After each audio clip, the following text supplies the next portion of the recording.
Here are some of my favorite workflow improvements with the new version studioone 6.2. It is now possible to copy a plugin onto another channel with the automation included. That was not possible before. Now you can just drag and drop the insert to another channel and then hold down the modifier key, Option on a Mac or Alt on Windows. When you do so, you're copying any existing automation data with the plugin as well. It's also much easier than before to crossfade two events into each other. Check this out. Now you can just use the range tool to create a range across two events and hit X on your keyboard. And the crossfade is created right here for the selected range.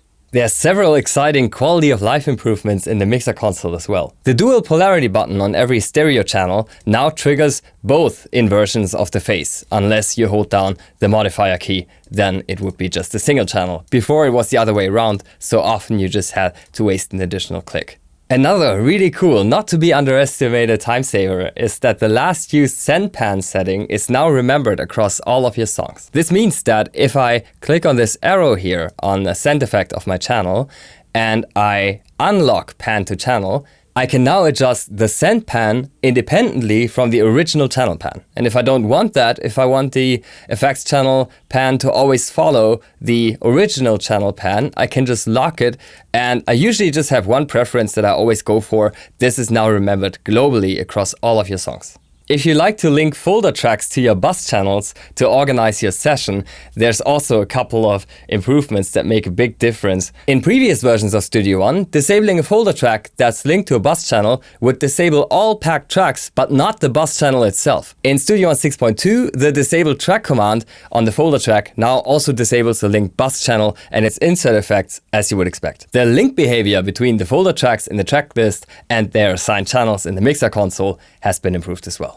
Selecting ARA plugins for audio editing, such as Melodyne or Vocaline, is also much easier than before. These are now called event editors in studioone because that's what they are really, and you can access them directly with a right click.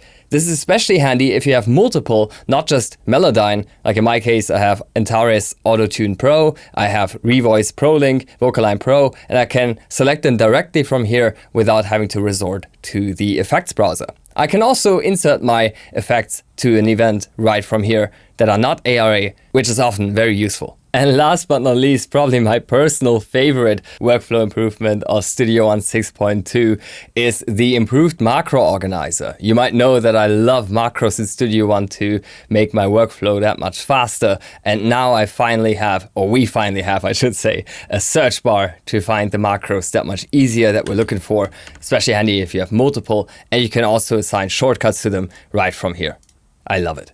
These are just a few of over a dozen improvements in studioone 6.2, a free update for all studioone 6 users and of course our studioone Plus members.